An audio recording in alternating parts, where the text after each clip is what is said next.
Hey, one more thing before you go. How can connecting with the psychic medium and soul healer help you unlock your inner potential and guide you towards a path of self discovery and spiritual fulfillment? We're going to answer this question and so many more with a very special guest in today's show. I'm your host, Michael Herst. Welcome to One More Thing Before You Go.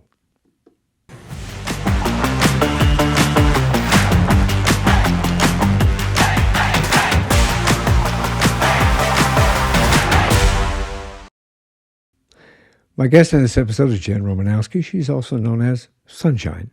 She's a psychic medium, a soul healer, a spiritual advisor, a high priestess, a Reiki master, a recovering alcoholic, and the founder of Sunshine Readings. We're going to talk about all of that. Her passion is helping highly motivated witches who desire to step into their highest purpose, to live a life aligned with their spiritual beliefs. She's the creator of Illuminate, the Unschool of Witchcraft. Again, we're going to talk about that. Welcome to the show. Sunshine? Hi, Michael. I'm so happy to be here with you today. It is, what a journey. I mean, I've done a little deep dive into your background, and well, you've come a long way. You've really defined your purpose in life, and I think that we're all about purpose, aren't we? I think if we're living a life that's worth living, we certainly are. You know, it is. You have some gifts. You have some skills. I know sometimes when I have conversations like this, some people don't like to call them gifts. Some people would rather call them skills. I like to call them both. They're gifts and they're skills, I think. But I always like to start at the beginning. Where'd you grow up? I was born in Detroit, Michigan. That's where I grew up. I've been pretty much here, you know, my whole life outside of traveling. I live, I think, maybe 7 to 10 miles from my childhood home. So yeah, that's where I grew up. That's where I started. Well, 7 to 10 miles.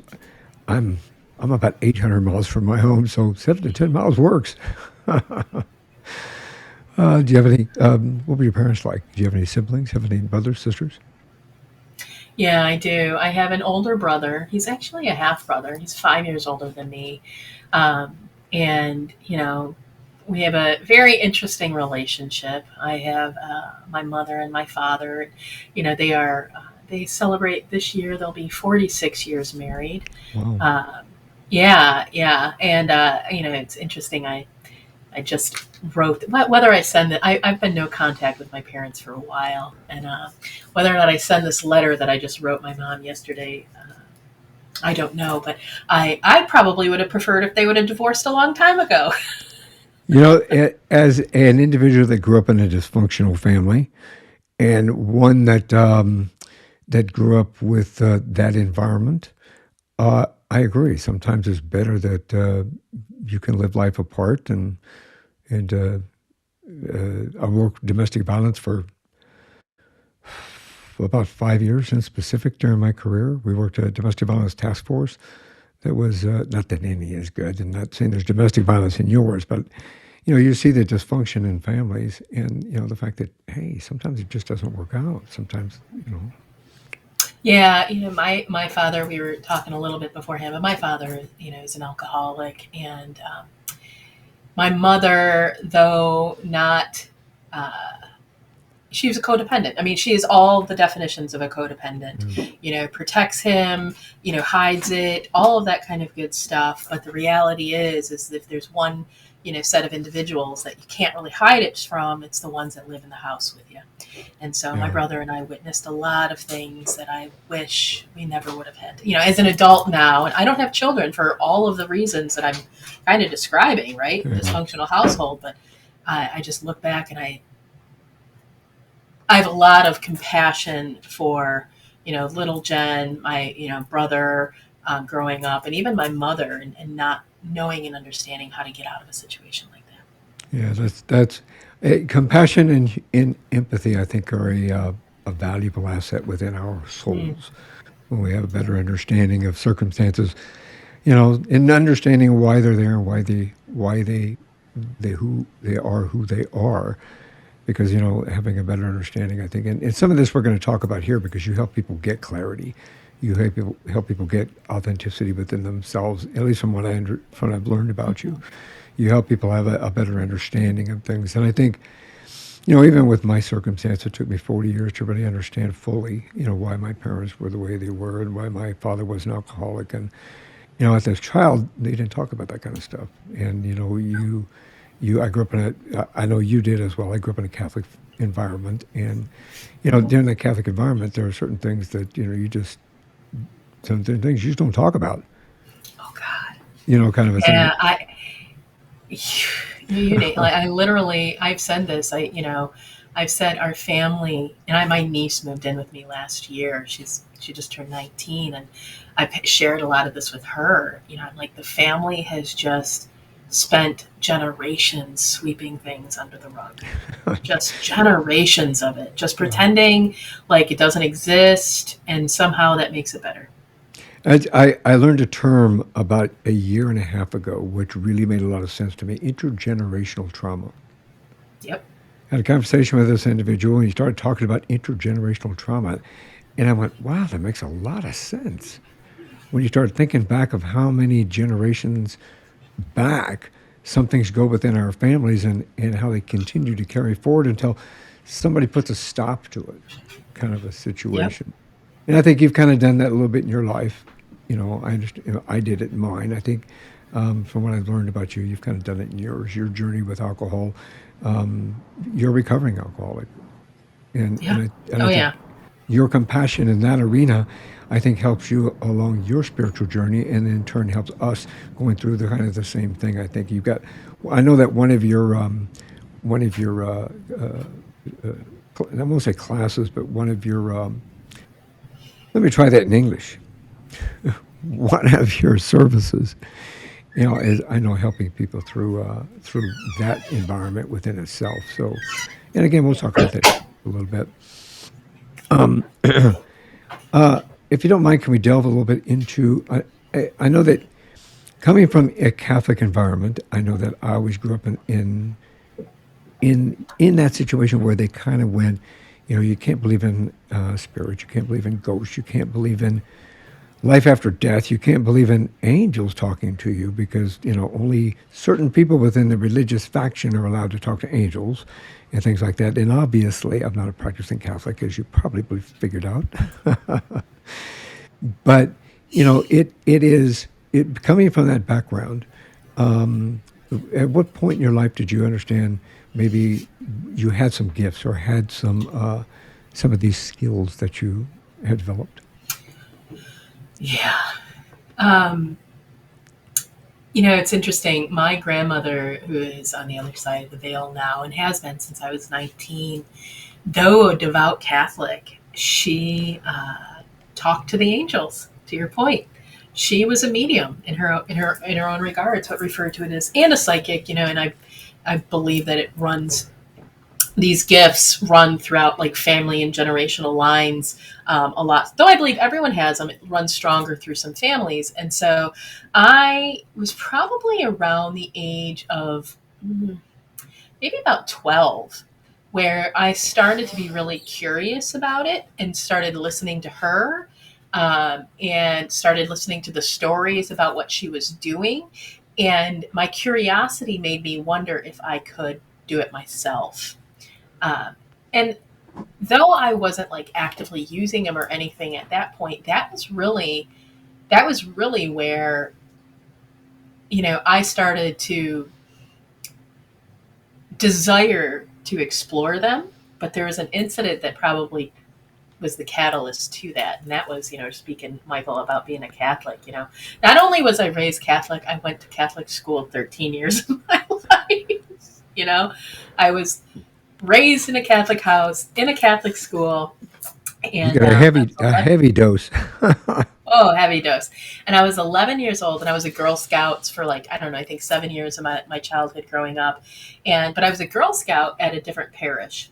And so that parish allowed the girls in the parish to be altar girls. to perform a particular service during Mass. And I thought it was very beautiful. And at that point, I had been, doing readings and things of that nature, but I wanted to be a part of the service. I think even back as a child, I had this, energetic of spirituality in me that I just probably couldn't recognize. And so I went to my parish priest. His name was Father Kevin. And I have this very distinctive memory. We were in the back of the church, and we're standing behind these pews, and I think we had maybe just finished Mass or something like that, and I was helping to clean some things up, and I said, Father Kevin, I said, I would really, really, really like to be an altar girl, and he's like, what? And I was like, I would love to be an altar girl. Can I? Is there a way? And he's like, no. And I was like, what do you mean no? And he said, not in my church. And I said, but wait a second, I thought this was God's house. And he said, yeah, and I make the rules here. Whoa. And I was just like, what? I have this very distinctive memory, of this conversation, and that changed my entire relationship with the Catholic Church. That one conversation. I would imagine so. I had a very interesting conversation with a nun. She has since retired, and she's very outspoken in regard to all of that. She wanted to be a priest, and her journey started the same way. It sparked this when you mentioned that. She did the same thing. She had gone, and I think she's 82 now, somewhere thereabouts. So obviously this goes back generations. She did the same thing. She walked up and told the priest she wanted to be an altar girl. And the priest laughed at her. It's like, well, that's not very Catholic-y. That's not very religious or compassionate kind of a situation. And, she has been, especially since she retired, she has been very outspoken in regard to empowering women within the religious community, to allow them to kind of hopefully step up and get the Catholic environment in specific to change the rules about that. So, because there's other religions that you can be a woman and still be a minister. Yes, I think almost every other one you can be. That Catholic, patriarchal dogma, though. And there are certain parishes that I do think are more lax and allow them to hold more minister type of roles, but once again, it's all dependent upon the priest within that particular parish. And I think that was the hard thing at that point, because I was like, what are you talking about, right? I thought I was under this impression that we were creating this relationship with God, right? That we were this was God. And yeah, that just wasn't the case when I had this priest. It was just this really weird thing in my head now of who is this relationship with, right? Am I in this relationship with you, Father Kev? I'm like, it was so confusing and so counter to what I had grown up to believe at that point, around kind of the spirit. And it sucks, because as a child, there is this beauty in being raised in a religion. You get a spiritual, background that I don't think, not being raised in a religious household, that you don't always get. And so, yeah, that was a real heartbreaker to me. And realizing that my grandmother was this devout Catholic woman, but still ventured down these much more, esoteric type of paths and beliefs, opened the door for me to go out and try to find and explore my own beliefs that mattered to me. Mm-hmm. So your first experience with being a psychic, did you have, let me ask you this. There's a difference between, I think everybody's psychic, but there's also what they call psychic medium. So there are people that see spirits from the other side. There are people that hear spirits from the other side. There are people that just feel from the other side. Could you help us understand the differences between those three? And from your perspective, how do you embrace that? Yeah. So, our psychic abilities show up kind of related to all of our general senses, right? So, to your point, we can see things, it's called clairvoyance. We can hear things, it's called clairaudience. We can feel things, it's called clairsentience. You can also just know things. And so, a lot of times that'll show up as like I always say this is like mother's instinct, is when you know that someone's lying and you can't really explain why.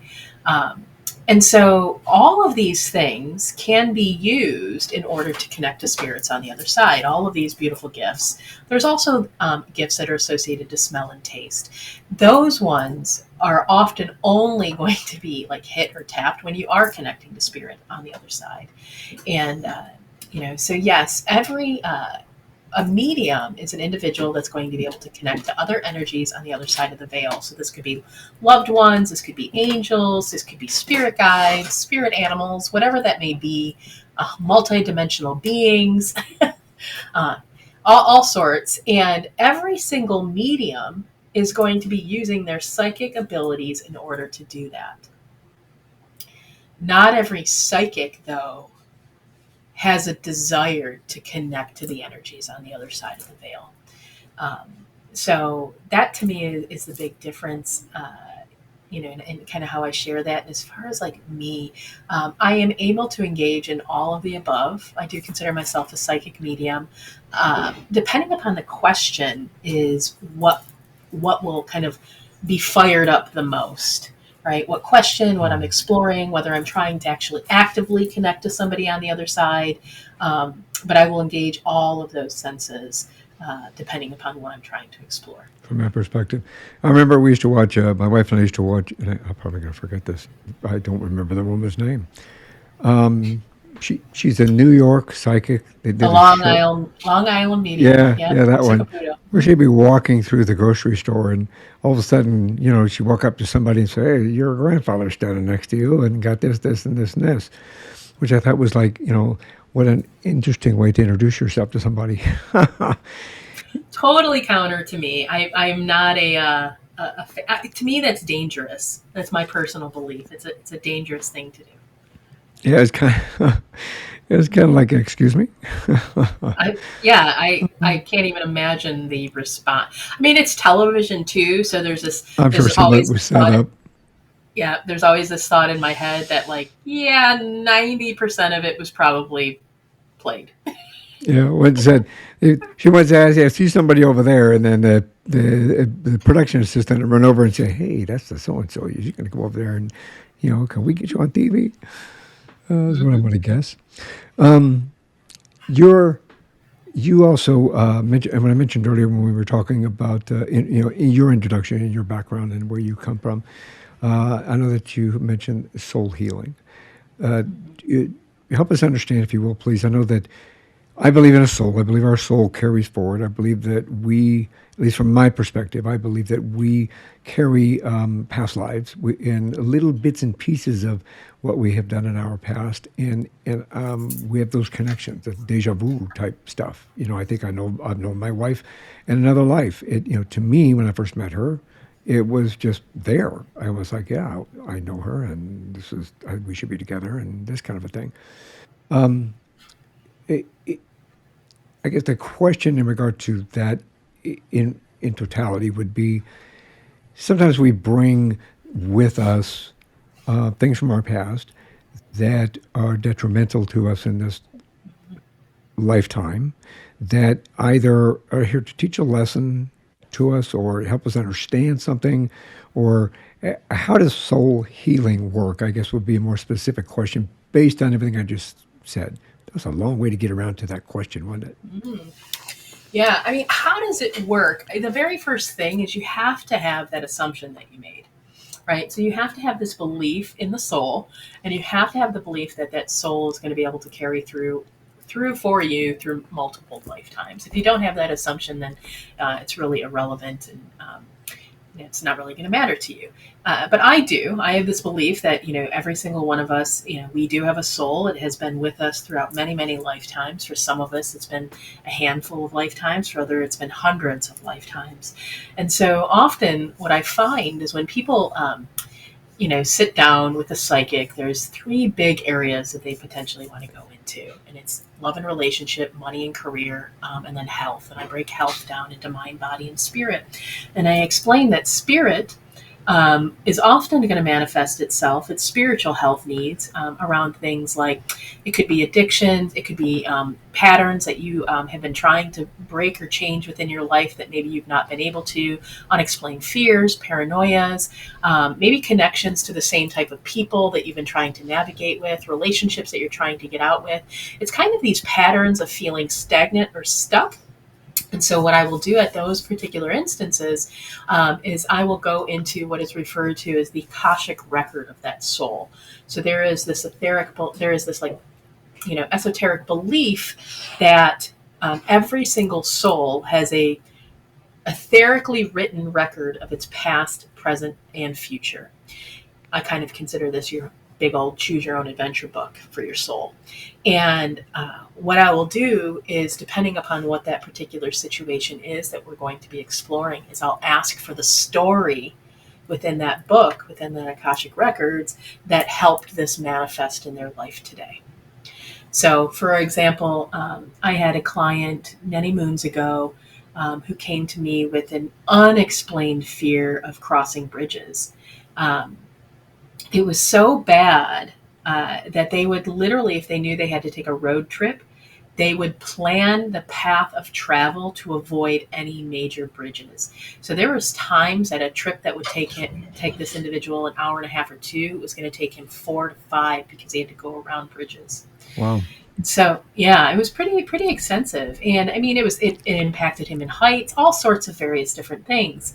And so we went ahead, we pulled this book, asked for the story that created it. And long story short, once upon a time, many lifetimes ago, he had a path that he would walk every single day that took him over a land bridge. By a land bridge, it's literally a bridge that's just made out of land. It's not concrete, it's not metal, nothing of any of that nature. And one of the times that he was walking, that bridge collapsed underneath him and took his life. So, that right there was a traumatic event that had happened in, can you imagine dropping hundreds of thousands, hundreds of, potentially maybe even thousands of feet, depending upon how high it was, and just the trauma that you would experience in your body going through that. And so in those particular instances, when we go ahead and recognize it, sometimes the incident, just the awareness for them, just saying, hey, this is why it exists, brings a healing to them, right? But in his particular instance and a lot of other individuals, I will pull out my healing ability. So I'm a Reiki Master, and we'll go in and we'll actually move clear energetic, remove the trauma, remove the memories. His particular instance, and many folks, I'll have to go through multiple lifetimes after that to remove that kind of energetic gunk that continues to remain. And I was very happy to say he hasn't experienced that issue. Pretty much, I think it was about 3 weeks. It takes a little bit for that healing to move forward. And even found himself, I remember this very distinctively, about 3 or 4 months after that session, getting a phone call from him that he decided to test this by booking a hotel room on the top story of a building with a balcony, and walked out onto a balcony for the first time. And he couldn't even, and he felt a lot of the palpitations and the heart race and had to sit down at some point, but he hadn't even been able to open a sliding glass door to a balcony. Yeah, see, that's phenomenal. From that perspective, the healing portion of it is phenomenal, because obviously that's something that, and I mean, I don't know how old this individual was, but to be able to be fearful of that all of your life, and then all of a sudden you get the clarity of what was causing it, and the understanding of how to remove it. I'm sure that not only did it save him a lot of time, he probably went, look how much time I got back. Oh yeah. But at the same time, you kind of get a better understanding of where something comes from. And I think that we unfortunately bring a lot of that stuff. It goes back to the comment we made earlier about the intergenerational trauma. I think that also takes, from what you just said, it takes place with the soul as well. kind of I won't, I got to come up with a good word for that. Inter soul, intergeneral soul. It's you're spot on that, and it is still, and it's interesting because there is some intergenerational stuff that you can sometimes go back and look into as well in the same way of going through and now seeing not just your own kind of record, but pulling in the records of the family and Right. starting to see like what truly has caused and created this. I'll give you a perfect example, a personal example, right? Um, I spoke about my grandmother, who, when she walked this earth, was a psychic medium herself. And, but this is a woman that by the age of, I think, 30, had had three husbands die on her, Oh, all in very strange and unusual ways, like accidents and things of that nature. And so I remember when I was younger thinking, like, oh my God, I think my family is cursed. And so, in a session that I was doing on my own self, through just some journeying into my own, like, kind of shamanic work, went in and discovered that, yeah, in fact, there was a curse put on the family. And I put it on. well, that's interesting, Yeah. actually. It was very, very interesting to realize, and the way that the story in that particular book was, is I was, in fact, you know, a burned at the stake many, many, many lifetimes ago. And the individuals that did it to me were part of my now family. I And see. when they did it, I said, I, in essence, kind of put this curse on them for what they did to me. You're not And, realizing that soul was going to regenerate into your family line. nope. Uh, that's crazy. That's correct. Yeah. And That's so pretty wild. it was very wild. And so it was, but it was in another breath, though, it was actually kind of really beautiful and eye opening and such an intense lesson of why I don't do revenge. I am Right. so counter to the concept of like revenge or vengeance or anything of that nature, because like you just don't know. I mean, Yeah. when you talk about revenge or vengeance, you're usually acting or reacting out of very hurt place, out of a very Yeah. hurt place, and so I was, as that happened. But yeah, in this particular lifetime, I don't believe in those things. I mean, I've had plenty of people tell me I'm like crazy for that. Don't you want to get back at them? And I'm like, I have better things to use my energy for. Yeah. It's that old, I've heard this in the past, and I do understand it when everybody talks about karma.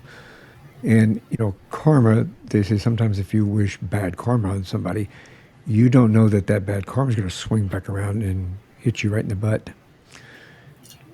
kind of a thing. there's yeah, there's this female magician that I'm actually reading a bunch of her work right now, and she kind of describes, she talks about karma in this way too of, and it was just actually something I read this morning, where when we use our, you know, natural born right of being able to work with energy and magic or anything of these things, and we do so in a way of, out of that vengeance or, revenge or this like negative kind of Yeah. perspective, this low vibrational perspective, you actually reduce any of your natural protection. So you open yourself up, even if it wasn't a direct kind of quote unquote karmic backlash, just because you were operating in that low vibrational state of vengeance or revenge Uh, means that maybe those angels or those spirit guides or whatever, they're going to say, oh, that's how you want to play this game, right? yeah. Cool, you got it, you can go. And now all of that bad stuff starts happening, that negative stuff starts happening. People want to look at it as just karma coming back, but it's like, no, all of your protection that once upon a time may have been there for years or generations, just gone in a blink of an eye. Kind of heartbeat. Yeah, that's it. That I think a lot of us, I believe that we're all connected, and I think that universally we're all connected. And sometimes we forget that, especially when dealing with. I mean, there's so much negativity going on in this world today, and it. We won't go into detail, obviously, in here, but it just the reality. I'm a very empathetic individual and always have been. And I feel that. And sometimes I get caught up in it because I feel it. And I empathize or I get too angry about something or it's like, well, how can this even take place? Why is this person allowed to walk at the street? Or, you know what I mean? Even as a cop, I come across people that were like, I do not understand why this person is allowed to be here, kind of a situation, because coming from the victim's perspective, I had a better understanding and empathy from them being a victim.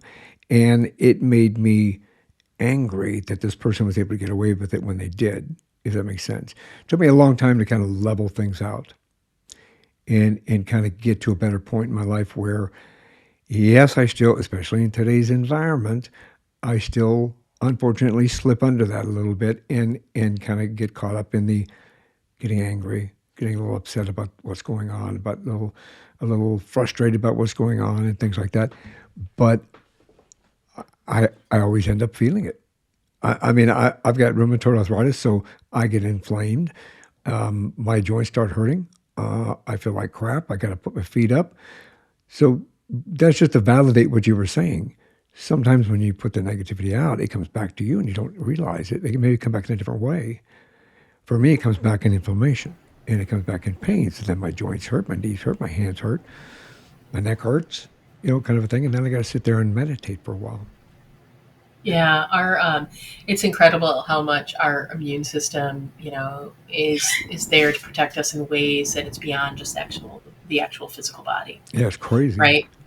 It's Yeah, crazy. it's I was doing a reading for myself this morning, just looking at some health related things, and the one that triggered the most was the immune system, and um, it had a card that came with it, which was power, which like is literally saying like our that immune system that each and every one of us has is going to be like your number one indicator of something being wrong, right? And it's often, right? It's the first thing Yep. is you check your diet of what you put in your mouth, and then the next you check your diet of what you put in here, right? 100%. And if you are looking at both of those two things and you can say no, I'm good, and I'll tell you, there's a lot of people that I have certain friends that will get I'll ruffle their feathers because I don't watch the news. I don't pay attention to pretty much anything that's going. I am completely ignorant, and there are a lot of people that will be like, "But you shouldn't be ignorant." And I'm like, you know what? No, you shouldn't be ignorant because that's part of your purpose in life, right? That Yeah. is not my purpose, Yeah. right? My purpose is not to expend my energy trying to figure out how to solve all the world's problems. Exactly. And you're putting your energy towards helping other people to come through their journeys in a very positive way. So, obviously I understand that because you don't want any negativity to influence what you're trying to do for somebody to get more clarity and authenticity within their lives, which you do a lot of. Which brings me to this. I got to ask this. I believe look, I practice martial arts. I had practiced martial arts. I know the yin and the yang, the white and the black, the little circle. You're supposed to embrace the light and the darkness. Help us understand the principles behind embracing both the light and the darkness, and how those principles shape like our readiness and our healing. Because we just talked about the healing and about the negativity and all the. And I hope that's the right question. I guess you know. Yeah, I think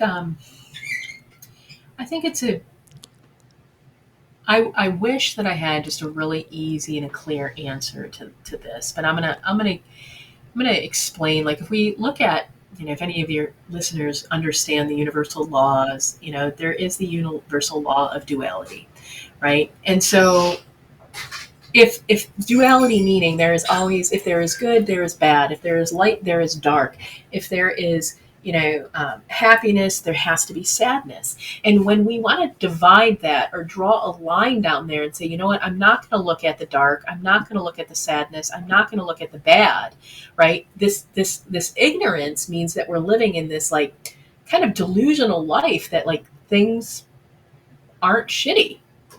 I mean, but they are, and I'll give you a perfect example. It's, I said earlier that I'm no contact with my parents, and this is very personal. So you may even get a little bit of tenderness here.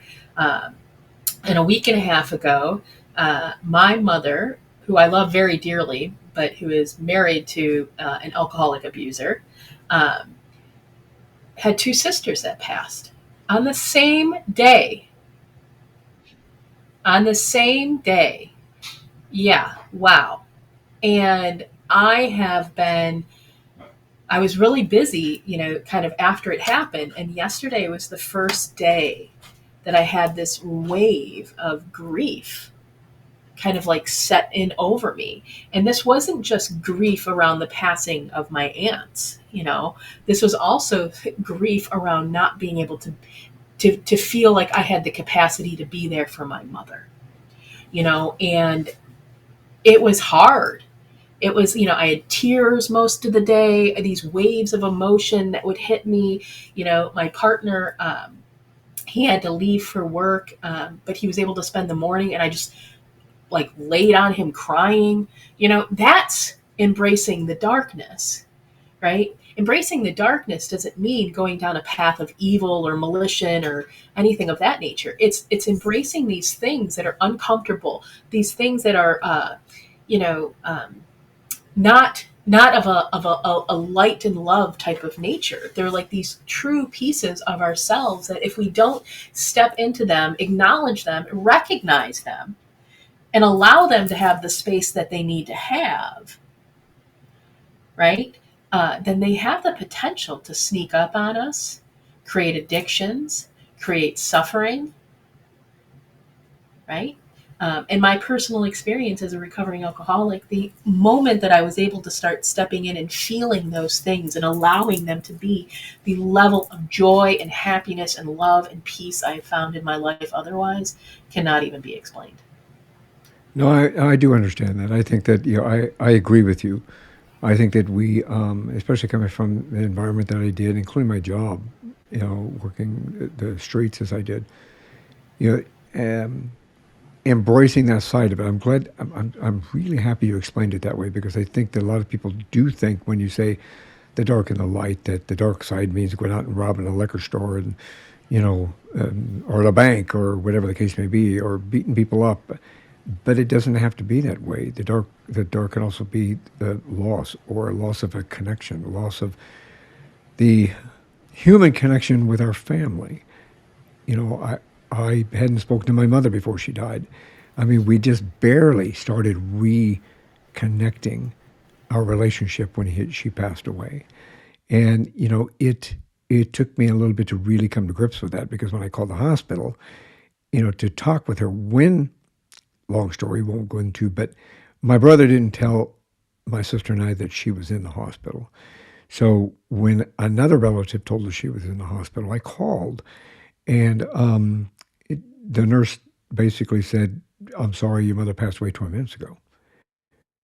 You know what I mean? So it took me a while to come to grips with the fact that, why didn't I call sooner than that?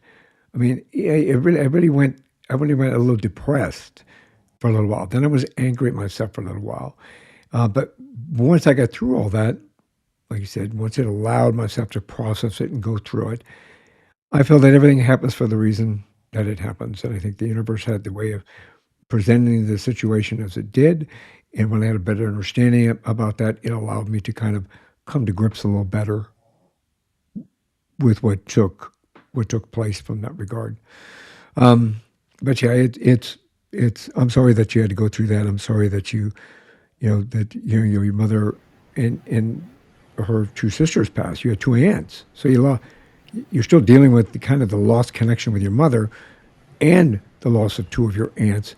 That's an overwhelming situation It's emotionally. Yeah, it's been, and this is the thing. This is why I say, like, the old me. If I were to go back, I've got 5.5 years or 4.5 years in sobriety, and if I were to go back, it's very likely in these types of instances, I would have numbed in some way, right? I would have chosen to drink. I would have found people to go drink with. I would like, even, for example, like I'm not attending, the one side of the family doesn't talk, so I wasn't even told any of the funeral arrangements. But I'm not going to the other one because, to me, it's such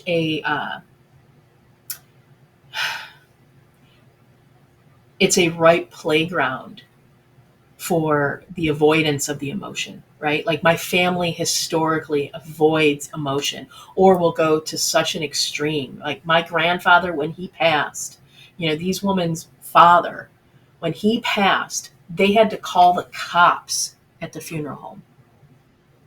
Yeah. I mean, so it's just like, no, I don't, that's not the environment that I'm, so I will grieve on my own. I will, pay my respects and visit the cemetery at some other time. But yeah, no, it's and you can't avoid it, right? You have to be willing to step into that darkness, but you also have to understand that it is not meant to be lived in either. Yeah, exactly, exactly. Very good point. Very good point. I got to ask you about this too. You have a school about witches. So what got you involved? I mean, obviously, I have to say that I kind of know a little bit of what got you involved because you were burned at the stake a while back in regard to that. So you practiced it anyway. But what got you involved in that aspect of life, and help us understand what modern day witchcraft is? I mean, Yeah. I grew up watching Bewitched, right? And it's like everybody was. Uh, Well, we talked a little bit about like my growing up Catholic and kind of how that situation with that priest really changed things. And so I was going to Catholic school, still trying to explore and discover, and made a lot of religion teachers throughout high school. Really not. I basically had some religion teachers at some point that allowed me to just sleep during class because they were so tired of me asking these really hard questions that they couldn't answer. And so I found myself around the age of 16, had gotten my license, my own car, and walked into my very first metaphysical shop by myself. And it was the first time that I had felt that I was onto something. There was some answers that were going to be shown to me or given to me, and so it was around that time that I started to gravitate towards a lot of the books that were around witchcraft, right? I think so many of us, if I go back to like little Jen and look back into high school and stuff, like I had grown up in an abusive household, and I wanted a different life. I wanted a different life for myself, and so. There's an allure, and there is a very attractive thought process when you think about a witch and being able to do magic and bring about change and all of that kind of great stuff. And so yeah, I found myself starting to devour books on witchcraft and starting to practice, and bought my first tarot card deck. That was really my first step into actively using my psychic gifts, was doing readings and things like that for friends and family, and just from that point forward started to be a part of it. And it wasn't until and I would say I would up until my sobriety, I would say I kind of half-assed it. I was there's a word for it when it comes to like a Catholic, and they only go to church on the holidays and stuff like that. I forget what the term is that they refer to, but I only pulled these tools out, when they were needed, so to speak. I only prayed to God as a Catholic, went in and lit a candle when I really needed it, type of stuff. It wasn't until my sobriety and sitting at the tables of AA for about 3 months, every single day for 3 months, and kind of looking around and realizing that so many of the long timers, so many of the folks that had been in their recovery for an extended period of time, had a strong spiritual practice, you know, and it was at that point that I realized I wanted I wanted more of it. I wanted it to be a part of my everyday life. I wanted to live a spiritual life. I wanted to embrace, and not in the way that the Catholic Church taught or, Christians talked about. I wanted to do something that felt aligned and right for me. And yeah, following the kind of the path of the witch has been it. So you consider yourself a witch? I do. I absolutely do. I consider myself a witch. And does that entail? This is just to help people understand. I mean, I do understand. I've spoken to several individuals that practice, but to those that are just coming to the show or have just joined us recently, help us understand what it means to be a witch. Yeah, I think the different people that you talk to or ask could potentially share a different definition. So I'll share my perspective of this. I believe when you take on the term witch, that you're taking on a term that means you are of service to the world. And that service to the world is you are going to engage your own psychic abilities, your magical powers, and your healing gifts in order to be of service. And so that includes all of the divination, exploring everything that we've kind of been talking about. That's spell work, ritual work, um, being able to shift and move and work with it with energies. And from a healing, this is healing from whether we're talking about herbs, we're talking about Reiki, we're talking about breath work. It doesn't really matter what it is that you're called to. But that's my own definition of a witch, is somebody that is meant to leverage and engage all of these beautiful, beautiful kind of gifts and experience and skills, kind of to your point, in order to be of service to this world. That makes a lot of sense. I appreciate that. I think that, some of our perceptions as we have grown up, there's always of the Wizard of Oz, the green-faced witch with the cranky nose and the tall hat and casting spells and I'm gonna get you type situations. But in reality, I think that especially in this day and age, it's a connection to the universe. It's a connection to Mother Earth. It's a connection to humanity. It's a connection to the trees and the plants and the bushes and the birds and the bees and everything. At least from what I've learned, is a connection to all of that, and it's a connection that allows you to take a positive benefit from that and help others within that opportunity. I think. Why do you call it the unschool of witchcraft? Uh, I've never been diagnosed ADD, but I've all the symptoms. And I struggle with a lot of traditional ways of learning. And so, if you Mm. go and you look at the term of an unschool, it's often used with the homeschooling type of community. And it is meant that instead of the instructor setting a criteria, so to speak, and giving Mhm. a curriculum, an unschool is determined by the students themselves. And so the unschool exists that whatever somebody were to come into my path, whatever it is that they wanted to learn, engage in, explore, discover, as long as it's within those three pillars, right? The psychic abilities, the magical powers, and the healing gifts, I will help ensure that they are taught in whatever way that they need to be taught to. That's the big. So this is written, this is videos, this is practice. I'm a huge fan of tossing all written literature out and just jumping right in. So a lot of the unschooling programming is built. We're just I'll talk for 5-10 minutes and then we do. I think We yeah, get it's a right in. good learning practice. I do believe because that way people are afraid of structure sometimes. They get in there and they go, well, do I have an outline? Do I have to follow that out? That's why I had the conversations I have here because I'm not afraid of the structure. I just think that sometimes when you get put a structure in front of you, then you feel you have expectations, and those expectations may or may not be met. And then it sets you up for failure. It sets you up for not succeeding in your mind. So that approach, I think, is a brilliant approach because it allows people to kind of embrace it. It also, it's interesting that it's come into mind this way. It also is a bit of a practicing what I preach, right? And so my own belief is that each and every one of us are going to be much more kind of aligned with our path when we're following what we're guided towards rather than what we're instructed to do. Right. And so, a perfect example, we could sit down and I could think that I'm going to have a conversation and help teach and explain about psychic abilities. We're going to learn how to strengthen our clairvoyance. And somebody goes, well, I was really hoping that we should be doing X, Y, and Z today. And I'm like, okay, that's what we're going to do then. Right. Like, and so Flexible. because, yeah. And so it's like, the students are often, right. These mentees that I work with are often bringing about more learning on my part by the Mhm. questions that they ask. I mean, I tell people all the time, I don't always know all the answers, but, thankfully my gifts are pretty beautiful that I can find out Yeah. anything. So, yeah, it's been a really incredible journey.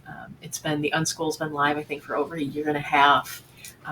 And I've been fascinated at how much folks have engaged and explored and pushed me to go find out other things that they were interested From in. that perspective, yeah, I would imagine. I would imagine that would open some doors for you as well.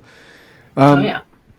we're getting close. So, if you don't mind, do you have any tips that you can give us for maybe helping us understand our spiritual side, how to recognize it, how to recognize if maybe we have gifts or skills that, like you have, and because obviously I know we'll talk about it here in a second. You've got some tools on your website, which again we'll talk about in a couple minutes. But uh, can you help us understand a little bit of maybe what people can recognize and how they can take a first step? Yeah, I would say yes. The number one kind of like tool, advice, tip, or anything that I always share with folks is to understand that when you are trying to strengthen your own psychic abilities, lean into your own intuition.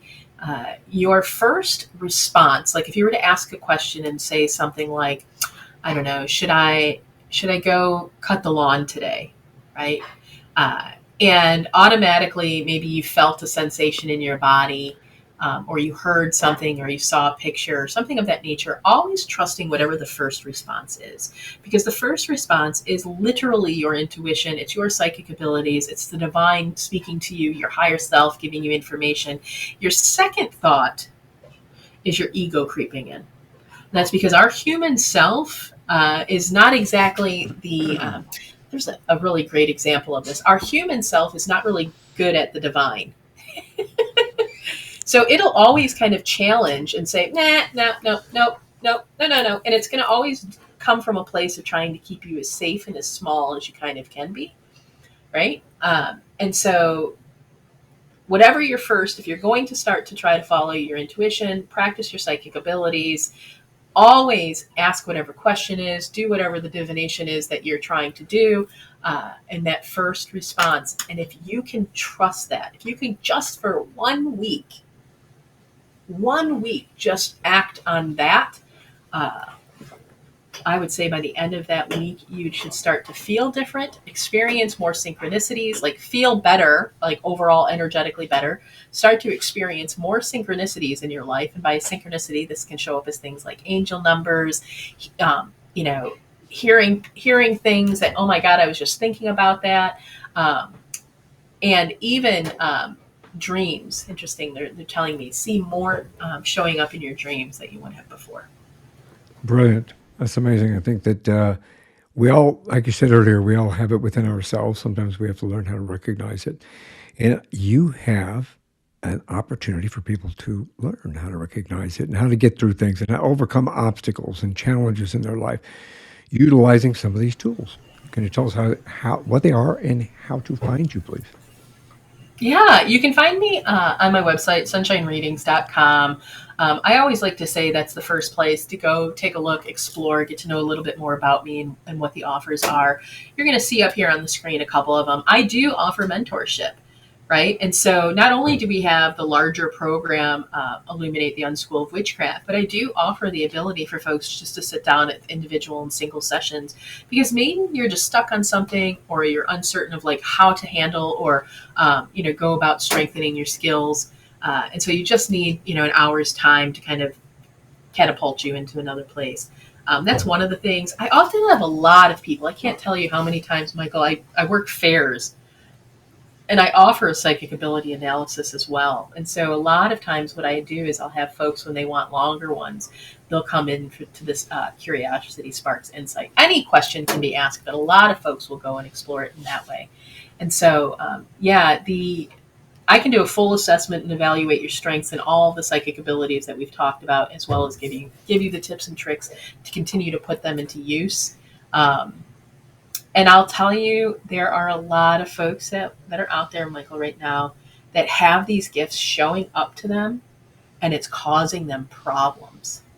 Yeah, I would assume that, sometimes, especially in this environment of growing up, or whatever religion you may have grown up in, it puts a blockade as to the I don't know if I should believe in this, and is this really happening type situation. Yeah, if I could get paid for how many times people say I think I'm crazy or I feel like I'm crazy, is mind blowing to me. And I joke and I'm like, well, I am, so I don't, that's fine. We'll be crazy together. It'd be crazy. That's the good answer. We'll be crazy together. It's all good. Yeah. Excuse me.